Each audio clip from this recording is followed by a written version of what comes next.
Nicknamed the very soul of Asia's rice fields, the water buffalo is not only a plow puller and mud lover, but also the backbone of an industry worth tens of billions of dollars. A creature whose strength shatters every stereotype of simplicity. But have you ever wondered, how is it possible to produce over 4.2 million tons of buffalo meat and tens of thousands of tons of buffalo mozzarella every year? It all begins with calves on lush green farms, where they are raised into powerful buffaloes before entering modern factories. From there, cutting-edge technology transforms the rich, creamy milk into springy, velvety balls of mozzarella, while the deep red carcasses become a bountiful source of protein, ready to satisfy diners with bold and unique tastes. Want to uncover this extraordinary journey? This video is made for you. Join Agricultural Insight as we reveal the secrets right now.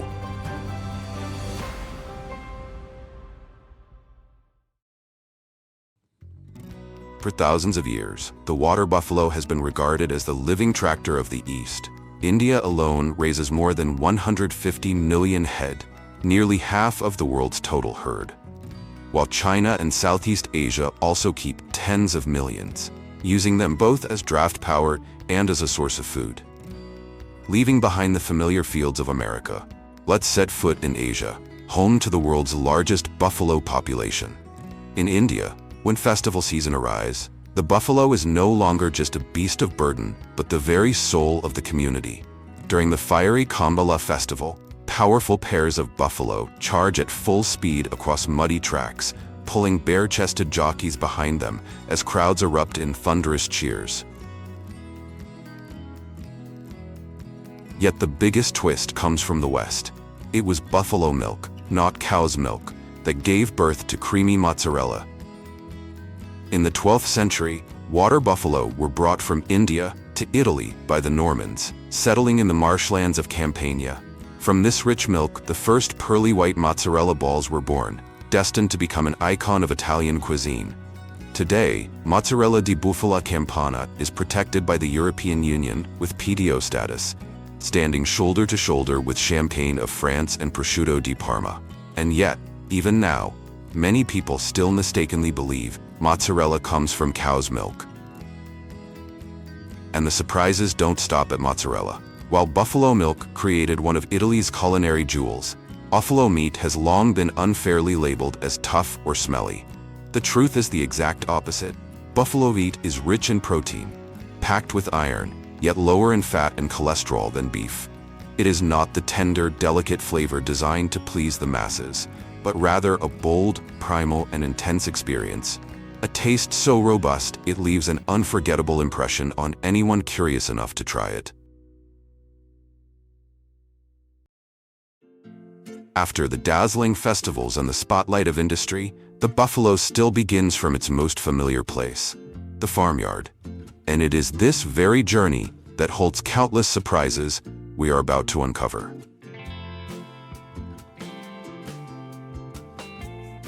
A pregnant buffalo carries for nearly 11 months and usually gives birth once a year.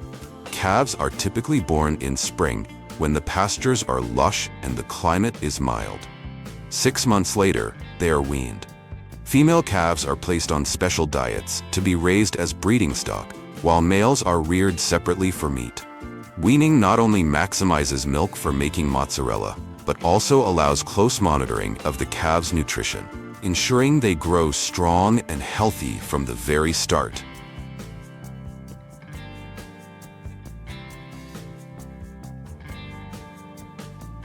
If you ask what makes buffalo milk so unique, the answer lies in their diet.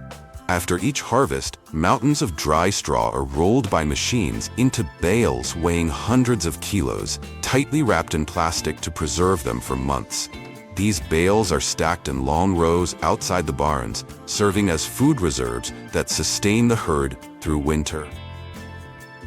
At mealtime, the straw is loaded into high-capacity mixers, blended with grains, minerals, and supplemental bran.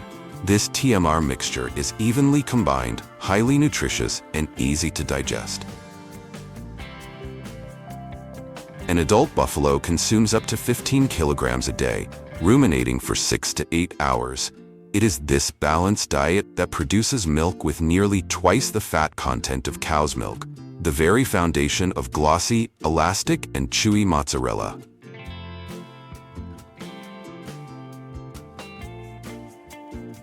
Few people realize that buffaloes have a higher body temperature than most other livestock, making them extremely sensitive to heat. For them, bathing is not a pastime, but a daily ritual of survival. In the morning or late afternoon, as soon as the barn doors open, the whole herd rushes into the pond, plunging into the cool water. They churn up the mud, flick their tails, splash water everywhere, and then lie still to cool their bodies and relax their muscles after hours of hard work.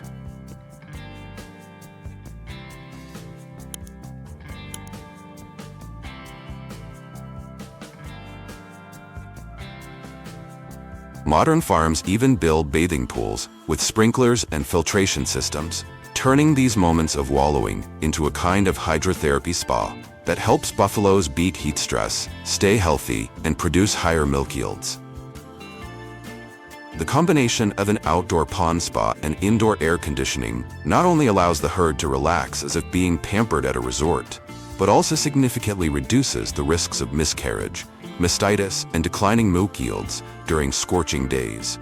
This stands as living proof of how modern technology is transforming the face of traditional buffalo farming.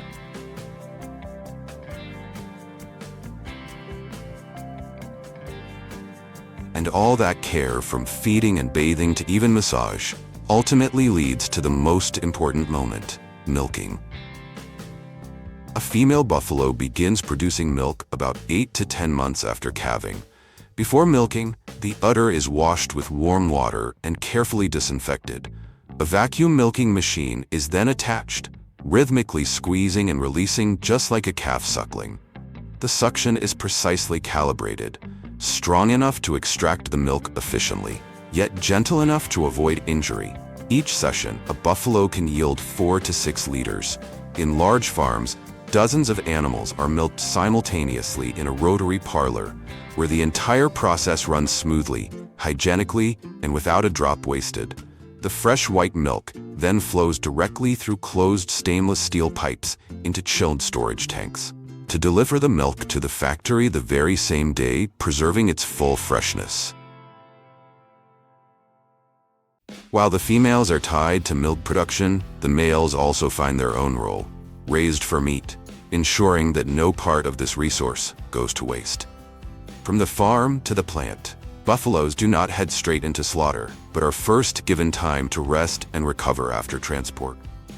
It may sound simple, but this pause allows their muscles to firm up and preserves the meat's natural red color.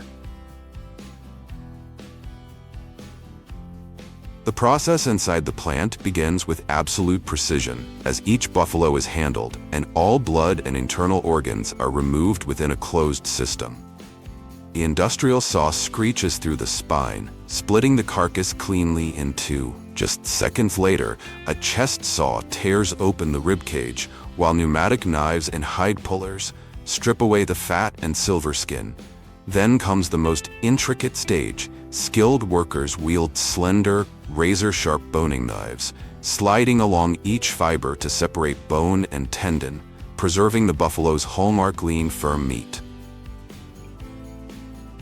The large cuts are moved to the portioning area, where 3D cameras scan their shape, electronic scales adjust the weight, and automated cutters divide them into primal cuts: chuck, rib, loin, round. Some plants even employ a crust freeze technique, flash freezing the surface, so that every slice comes out smooth and intact, ensuring that the steak on the plate looks nothing short of perfect. Stepping into the freezing chamber, the pace slows down. At ultra-low temperatures, the meat sleeps for over 72 hours, preserving its freshness and halting any bacterial growth. When the time is right, it is awakened. Each cut is vacuum sealed, tagged with a QR label, and carefully packed into cartons. From the cold stores of India, these pieces of meat then journey across continents, finding their way onto family dinner tables and even into culinary adventures around the world.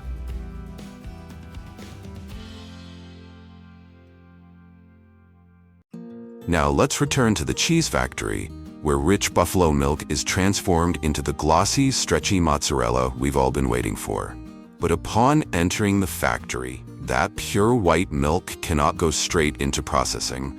Standing before it is a strict gate. Cleanliness, bacterial count, and fat content are all scrutinized down to the smallest detail. Just the slightest deviation, and an entire batch worth tens of thousands of dollars could be lost. In the end, only perfectly balanced tanks of milk earn the right to proceed to pasteurization. When the inspection cycle is complete, the approved tanks of milk are pumped directly into the HTST system. The milk is heated in less than 20 seconds and then instantly cooled. All harmful bacteria are eliminated, while its original flavor is perfectly preserved.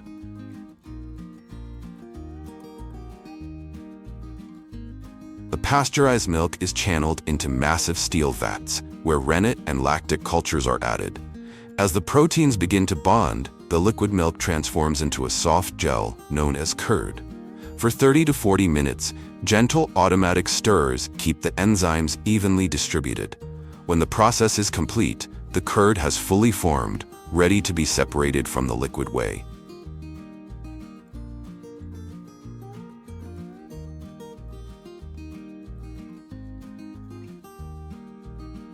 Right after that, the soft curd mass is cut into small pieces by stainless steel blades moving slowly and evenly.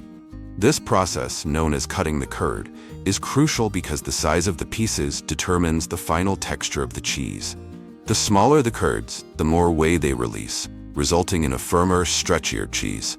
Larger curds retain more moisture, creating a softer, creamier product.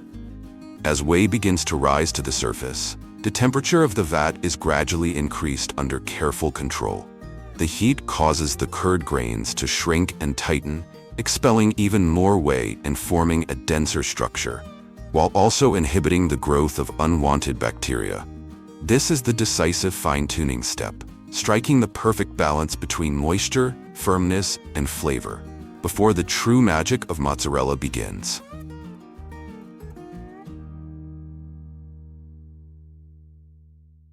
At this stage, the curd has reached the perfect balance of acidity and moisture to enter its most important ritual, immersion into hot water, where a rotating shaft begins its mechanical dance, lifting, folding, and spinning continuously, kneading the curd into glistening, silky masses. Under the heat, tightly coiled protein strands unwind and reconnect with one another. Fragmented pieces gradually merge into a single, glossy, elastic ribbon of cheese. It feels like witnessing silk being woven from milk, the very secret that gives mozzarella its endless stretch without ever breaking.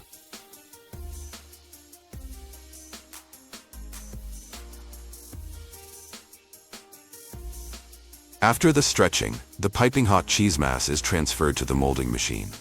Steel arms spin, cut, and roll, and in the blink of an eye, the curd is transformed into glossy, perfectly round mozzarella balls, smooth as if wrapped in silk. Immediately, they drop into a cold water bath, where rushing streams quench the heat, tighten the structure, and lock in freshness. Have you ever wondered why mozzarella is always round, never square or flat? Its shape is like a natural shield. The taut surface seals in moisture, prevents cracks, and preserves its integrity. All of this is for one moment. When you take a bite, the creamy richness bursts across your palate, leaving behind a taste you'll never forget. But that flavor would never be complete without the brideing bath, the final step that shapes their very soul. It is the salt that elevates the creamy richness while shielding the cheese from bacteria, keeping it fresh for longer. From here, robots delicately pick up each ball and place it into a clear plastic tub. A sterile, diluted brine is poured in, allowing the mozzarella to remain soft and moist without becoming overly salty. The lid is sealed tight, vacuum-packed, and stamped with a QR code and production date. Finally, the cartons move into cold storage, closing the chapter of an extraordinary journey and opening the door to travels across the world.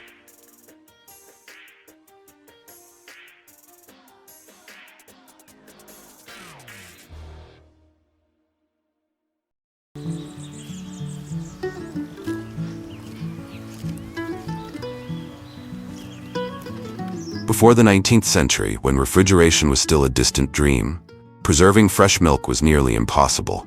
Until 1856, when American inventor Gail Borden, driven by a sweet mission, created the secret formula that allowed milk to be stored for years in tin cans without cooling, opening the door to an industry now worth over 10 billion USD.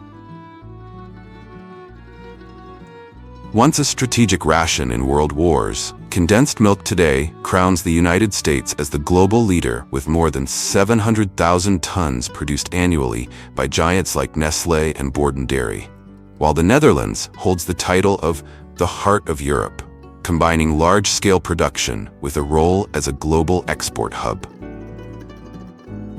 Compared to perishable fresh milk, condensed milk stands out for its long shelf life and affordability, while still retaining essential proteins, calcium, and vitamins.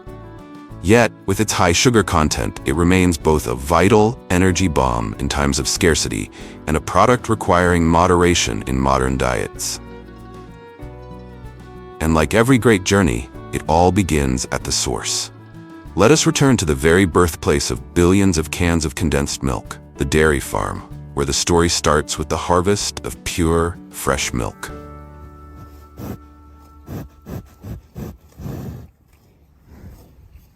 But do you know how to create rich and nutritious drops of milk?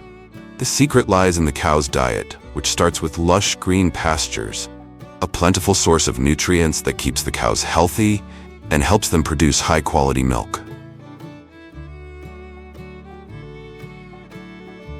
Out in the vast fields, specialized grass-cutting machines work tirelessly, slicing through rows of grass with precision and efficiency.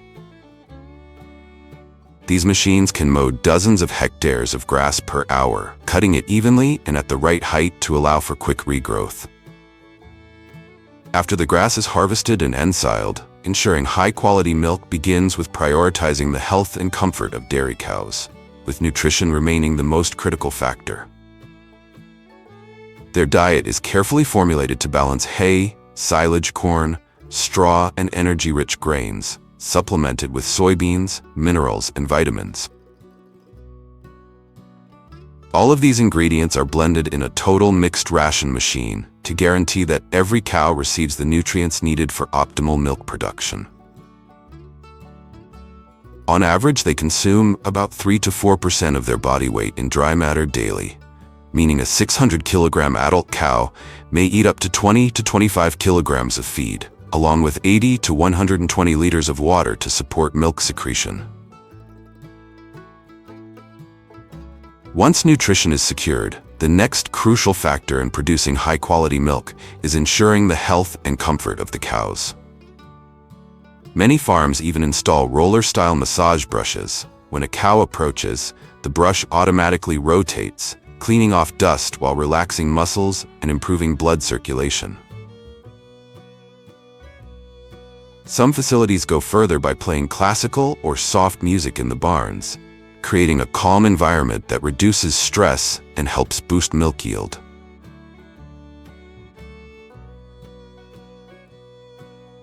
And as the herd grows, the precise data recorded by electronic chips attached to their ears or collars also helps farmers determine the optimal time for breeding, ensuring successful reproduction and sustaining the herd's productivity. After a period of careful care, the mother cows enter the reproductive stage. Pregnancy lasts about 9 months, and immediately after giving birth, the cow begins a lactation cycle that typically lasts 10 to 12 months. Depending on gender, the calf's journey will take 2 different paths. Male calves are not needed in milk production, so they are usually sold to beef farms, or in many cases slaughtered early to serve the production of premium products such as veal and Parmesan cheese. Famous as an animal full of emotions, the mother cow, when separated from her calf, often runs after it and calls out until she is exhausted and can no longer continue. Meanwhile, female calves are kept and carefully raised to continue maintaining the life cycle of the dairy herd. From the moment a cow gives birth, it officially enters a crucial stage, Milking.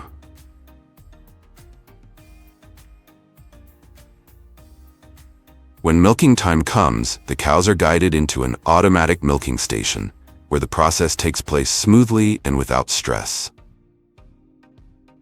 Before milking, the udder is carefully cleaned with a disinfectant solution to ensure milk quality. Then, the automatic milking system gently attaches to the udder, simulating the natural suckling motion of a calf. Each cow can produce around 25 to 30 liters of milk per day.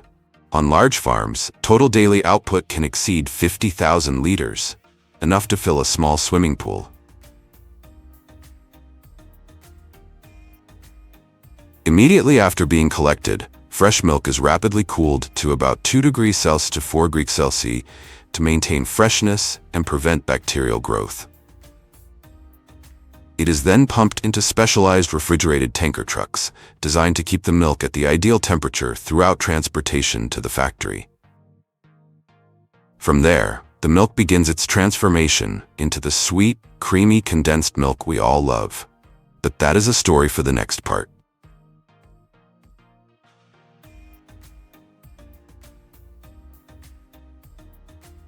As soon as the milk arrives at the factory, it undergoes a strict quality control process. Technicians carefully measure fat and protein levels, check freshness, and conduct tests to detect bacteria or impurities. Every batch is examined with high precision to ensure that only those meeting the highest quality standards proceed to production. If any issue is detected, the entire batch is immediately discarded to maintain the product's quality and safety. After passing all quality checks, the milk is pumped into the factory's closed processing system for pasteurization, a crucial step that eliminates harmful bacteria while preserving the milk's natural nutrients, flavor, and color. The milk is rapidly heated to about 135 degrees to 150 degrees for 2 to 5 seconds, then quickly cooled. This flash heating method effectively destroys bacteria while maintaining the fresh taste and nutritional value of the milk.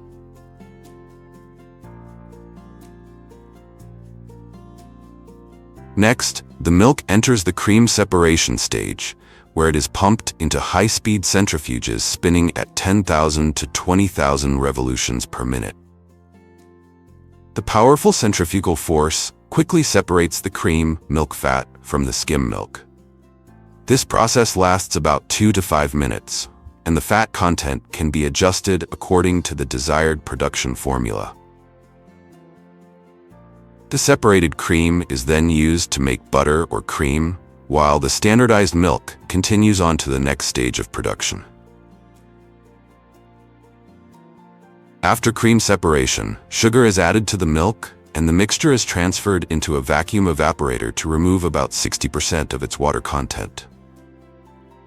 If the evaporation happens too quickly or at too high a temperature, the milk can curdle, caramelize, and lose its original flavor. While if it is too slow, the milk will not reach the desired consistency and may be prone to bacterial contamination. That is why the entire process is carefully monitored, maintained at a temperature of 60 degrees Celsius to 80 degrees Celsius for about 30 minutes to 1 hour to yield a smooth, sweet, and nutrient-rich condensed milk. But the sweet journey of these fresh drops of milk does not end there. Part of the milk is diverted for powdered milk production, while the rest continues its path to become the sweetened condensed milk we know today. To produce milk powder, the condensed milk is fed into a spray dryer where it is exposed to temperatures of 150 degrees Celsius to 200 Celsius for 30 to 60 minutes. The high heat removes the remaining water, transforming the milk into a fine powder.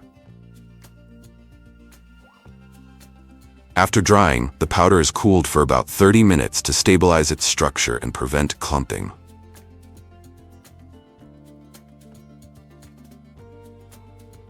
To create sweetened condensed milk, concentrated milk is mixed with sugar at a ratio of 40% to 50%. In some factories, instead of using fresh concentrated milk, reconstituted milk powder may be used as the main ingredient. Regardless of the source, the production process always ensures that the final product has a consistent flavor and texture. The milk and sugar mixture is transferred into massive industrial mixing tanks, where agitators continuously operate to completely dissolve the sugar and prevent crystallization during storage. After pasteurization, the condensed milk is rapidly cooled to about 15 degrees Celsius to 20 degrees Celsius, using a modern cooling system with chilled pipes and convection fans.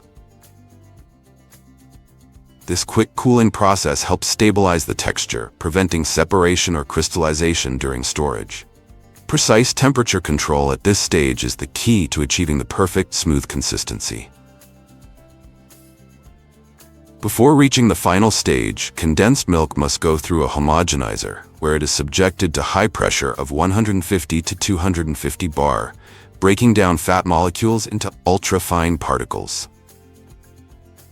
This process prevents separation or clumping during storage, resulting in a final product with a uniform texture, smooth consistency, and rich, creamy flavor. After completing all processing steps, the condensed milk is transferred to a modern automatic packaging line. Specialized filling machines precisely measure and dispense the product into each can or container with exact weight. The packaging is sterilized beforehand to ensure absolute safety. Next, the cans are hermetically sealed using heat or pressure, creating an airtight barrier that prevents bacterial contamination and extends shelf life. To guarantee maximum safety, the sealed cans are then placed in a high-pressure autoclave, where they are sterilized with hot steam at elevated temperature and pressure. This step eliminates any remaining bacteria, allowing condensed milk to be stored for over a year without refrigeration. Finally, the cans are automatically labeled with full information on ingredients, nutritional value, and production date. Although they exist in only a handful of regions, alpacas are famous worldwide for their bizarre spitting behavior found only in this species. But have you ever wondered why they do it? In fact, it is a form of body language. When angry or trying to assert dominance, they build up air and spit out a mixture of saliva and stomach fluids with a pungent odor, a warning to their opponent and a way to maintain order in the herd without resorting to fighting.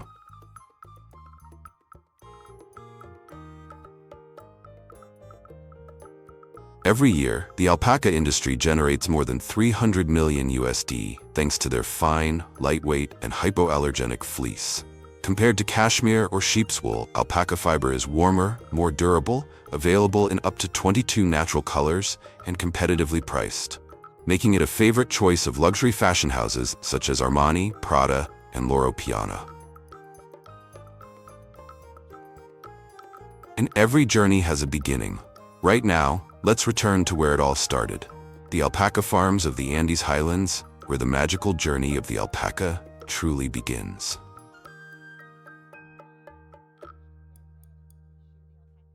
Unlike cattle, goats, or sheep, alpacas eat very little, surviving mainly on natural grass and hay.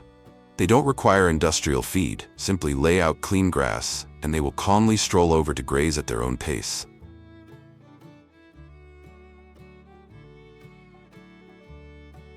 Here's an interesting fact. The happiness of these gentle camelids is the golden key to producing top-quality fleece. That's why most alpacas are raised in semi-free-range systems or through pasture rotation across the vast highlands of the Andes. This method of grazing not only reduces feed costs, but also allows the herd to move freely, keeping them relaxed and ensuring optimal fleece quality. Moreover, when feeding on natural grasses, alpacas don't uproot the plants but only nibble on the tops. This helps protect the soil and maintain vegetation cover. Their unique three-chambered stomach enables them to absorb nutrients with exceptional efficiency, extracting the maximum value from their modest diet.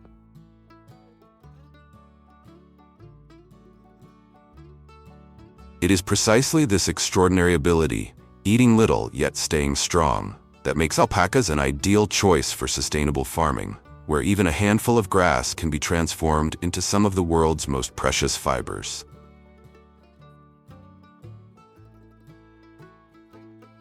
However, producing premium fleece from happy alpacas requires more than just a healthy diet. Daily care is equally important. From regularly cleaning their pens, since each alpaca can relieve itself a dozen times a day, to carefully managing vaccinations and parasite control, every task is carried out with precision and with great respect for the herd.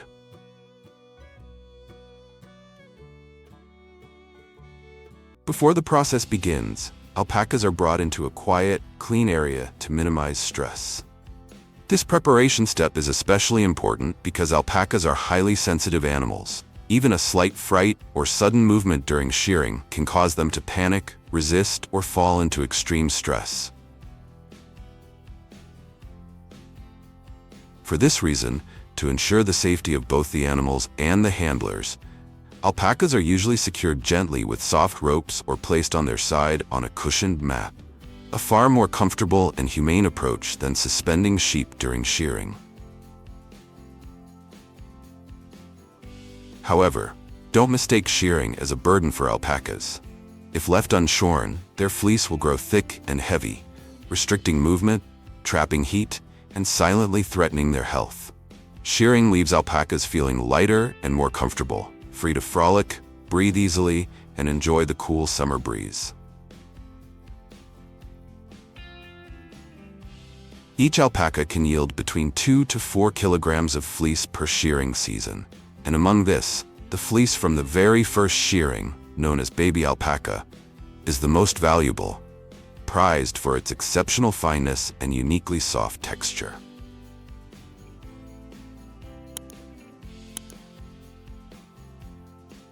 This means that at every harvest season, thousands of tons of alpaca fiber are only halfway through their journey, from the remote highlands to modern mills, where they are cleaned, sorted, refined, and spun into premium yarns, ready to enter the world of luxury fashion.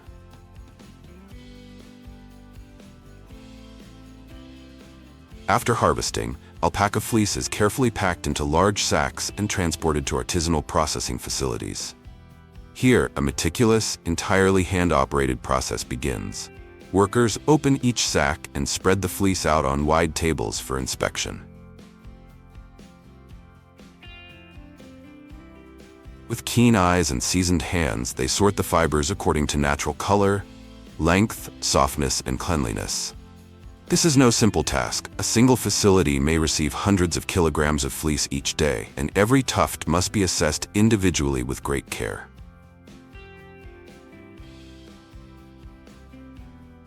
The finest fibers, known as baby alpaca, are set aside with special attention, while coarser fibers are reserved for products such as blankets or rugs. The entire process is carried out without heavy machinery, preserving the natural structure and inherent value of the fibers. After being sorted, alpaca fibers continue their journey to the washing area, where the cleaning and preliminary carding process begins. Unlike sheep's wool, which contains natural lanolin, alpaca fiber does not, making the washing gentler, requiring no harsh chemicals or excessively hot water. This makes the process both eco-friendly and safe for sensitive skin. Here, the fibers are soaked in warm water at 45 to 55 degrees Celsius, mixed with biodegradable soap. While this temperature is not enough to boil an egg, it is just right to soften the fibers, allowing them to be untangled, freed of impurities, and aligned smoothly, ready for the next stage.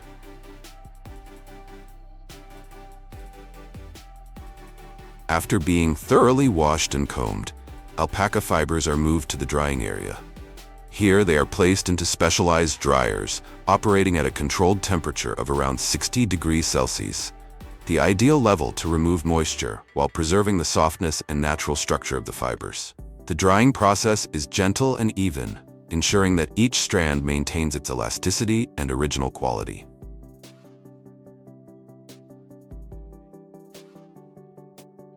Once fully dried, the fibers enter a crucial stage of transformation, carding. During this stage, the fibers pass through a series of rotating drums covered with fine metal teeth, working like delicate combs. These rollers remove any remaining impurities and align the fibers in the same direction. The result is continuous, lightweight, and airy strands, known as mica.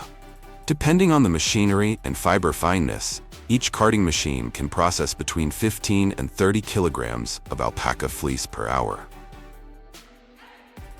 Once formed, the mica strands are either rolled into large bundles for storage or sent directly to the spinning section. This bundled form not only preserves fiber quality, but also makes handling easier in the subsequent steps. Through this delicate, yet essential process, alpaca fleece gradually takes on a new form, becoming uniform, soft, and durable mica strands. From here, the entire process shifts to mechanization. The fibers are fed into industrial spinning machines, where they are carefully stretched and twisted to create fine, strong, and consistent yarns. Once completed, the yarns are automatically wound onto cones or bobbins, ready for weaving, continuing their journey toward becoming sustainable fashion products.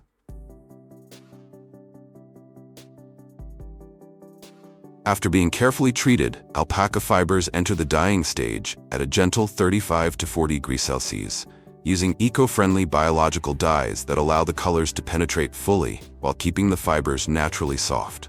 Once dried and wound onto cones, they reveal a vibrant palette, ranging from warm, earthy tones to vivid, luxurious shades, ready to be transformed into exquisite handicrafts or captivating modern fashion.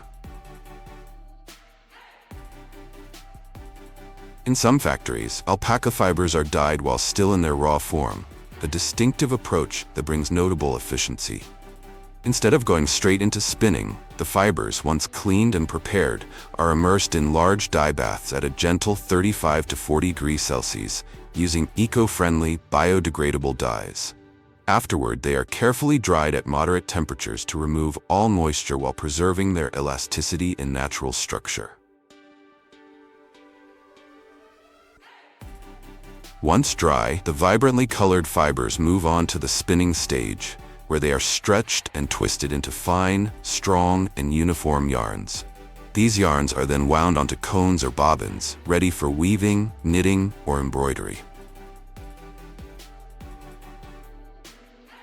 By dyeing the fibers early, manufacturers achieve yarns with consistent color throughout, reducing the need for later treatments, saving both time and costs, while producing sustainable, high-quality materials, perfect for exquisite handcrafted pieces or modern fashion.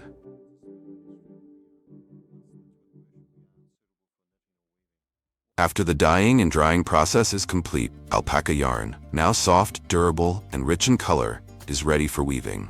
At this stage, the dyed cones of yarn are placed onto high-precision industrial looms, where each thread is carefully interlaced to form wide, even fabrics with an elegant texture.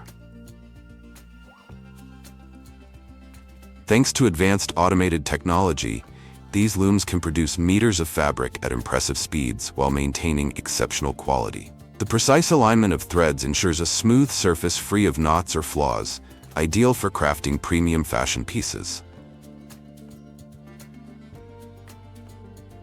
The final texture of the fabric depends on the type of yarn used. Finer yarns yield lightweight cloth, perfect for scarves or delicate garments, while thicker yarns create sturdy fabrics suitable for coats, ponchos, or warm blankets. This process not only preserves the natural softness of alpaca fibers, but also enhances their color, warmth, and luxurious feel. As a result, each meter of woven fabric becomes a perfect canvas for garments that blend the heritage of the Andes with contemporary design.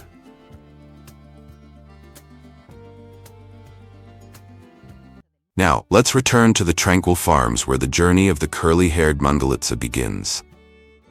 There, herds of pigs grow up at a slow and steady pace, cared for with knowledge and dedication, so that every glistening layer of fat is nurtured by both time and human hands. Unlike industrial pig breeds, Mangalitsa's possess an extraordinary ability to forage on their own, making them ideal for outdoor free-range farming.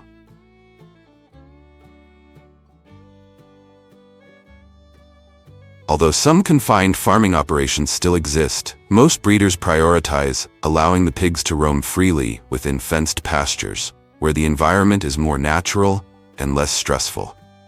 Thanks to their high economic value, the herds receive meticulous care. Barns are kept impeccably clean, each animal is tagged for identification, and their health is monitored through detailed records to ensure they always remain in optimal condition.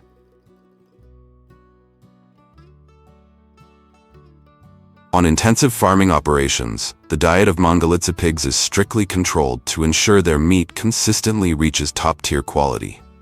They are fed a nutrient-rich blend of grains, combined with wild herbs harvested from pastures, creating a ration that balances energy with natural micronutrients.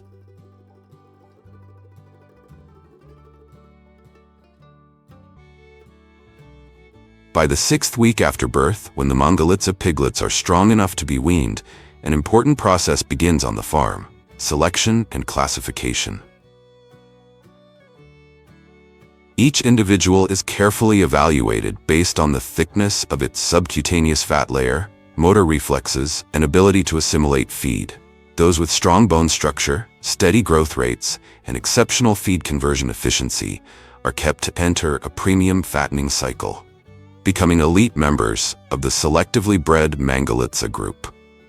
The remainder may be directed toward breeding purposes or marketing. After passing the rigorous selection process, the qualified Mongolitsa pigs are transferred to specialized processing facilities, where every step is carried out with absolute precision. First, their thick, wool-like curly coats are treated using a dedicated system that employs large amounts of water to thoroughly clean while preserving the skin.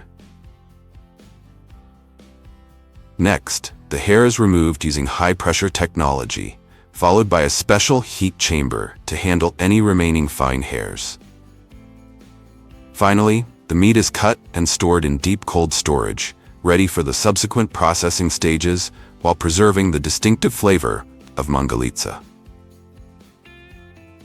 After their resting period in cold storage, Mongolitsa pork is transferred to the pre-processing area, where modern technology combines with the skilled hands of experts. On automated cutting lines, each piece of meat is divided into separate portions with absolute precision.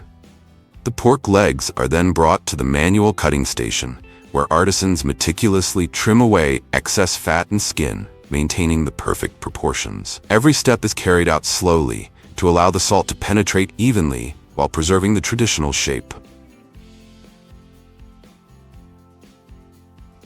Before entering the long curing and preservation process, each ham is assigned its own unique barcode, serving as an identification code for the high-quality aging process. Once carefully trimmed and labeled, the Mongolitsa hams move on to one of the most crucial stages: salting. In dark, cold, and silent rooms where temperature and humidity are strictly controlled, each ham is completely covered with pure sea salt.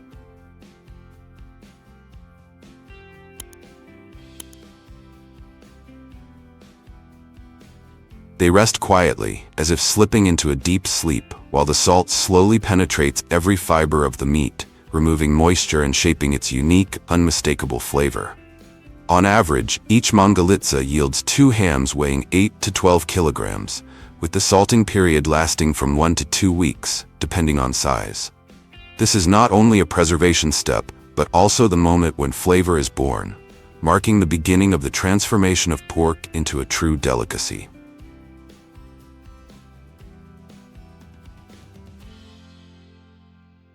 After the salting process is complete, the Mongolitsa hams are carefully hung and placed into specialized curing chambers, where nature and time quietly begin their work. During the first 90 days, the cool and humid environment allows the outer layer to gradually firm up, while the meat inside concentrates, becoming tender, sweet, and rich in flavor. The entire process takes place completely naturally, without mechanical intervention, but is meticulously overseen by master ham artisans. Each day, they fine-tune the light and airflow using intuition and experience, creating a refined, deep, and enduring aroma that modern technology can hardly replicate.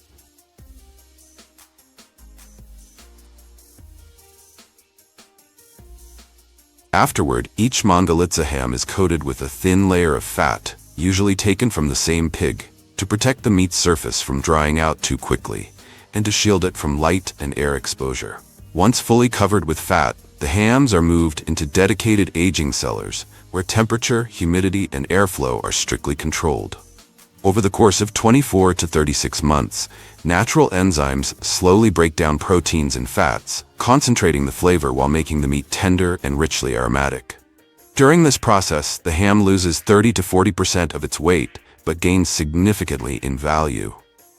To check quality, skilled artisans use a slender horsebone needle, inserting it into 4 different spots to assess the aroma, ensuring the product meets standards before moving on to the final stage.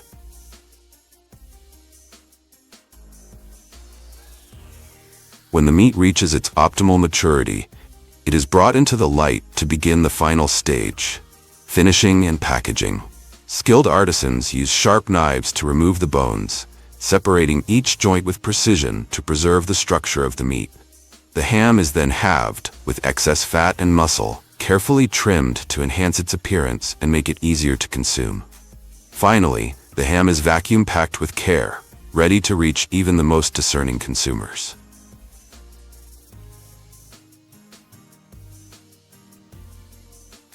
In addition to whole hams, a portion of Mangalitsa ham is pressed and sliced into paper-thin pieces, smooth, uniform, and almost translucent. The entire process is carried out by an automated system with a capacity of thousands of packs per hour. The slices are carefully sealed in vacuum-packed plastic bags to preserve their flavor and texture, then placed into sturdy cardboard boxes, ready to be delivered to supermarkets, restaurants, or the tables of the most demanding customers. Not all Mangalitsa meat is made into jamon. The remaining cuts, such as loin, shoulder meat, or internal fat, which might seem like mere byproducts, are in fact the key ingredients for creating another culinary gem, salami. And while jamon symbolizes time and patience, salami showcases craftsmanship, character, and the unique identity of each processing workshop.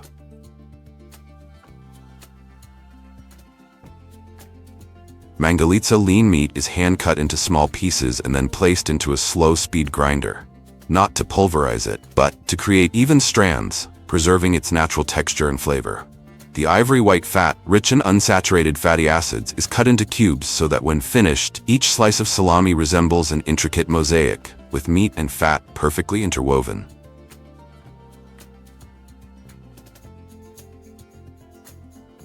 After grinding, the meat mixture is combined with salt, black pepper, white wine, garlic, fennel, or sweet paprika, depending on regional styles.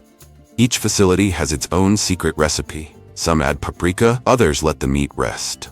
Even when machines are used, artisans still rely on smell, color, and consistency to maintain control.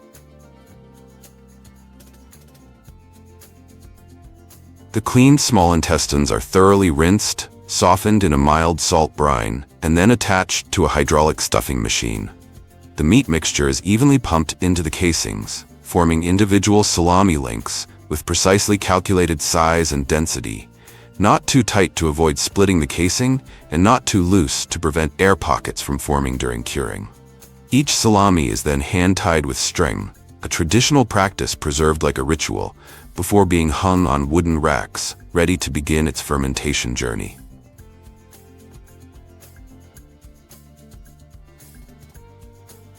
The curing room is designed as a unique microclimate, maintained at 12 to 16 degrees with 70 to 80% humidity. Over the course of 3 to 6 weeks, lactic acid bacteria quietly transform the raw meat into salami with a subtle tang, deeper color, and rich aroma. The fine white mold that forms on the outside is not a sign of spoilage, but a protective layer that retains moisture and regulates oxygen. Each salami is rotated periodically, almost as if gently tended to, until it achieves a firm yet springy texture and an enticing fragrance.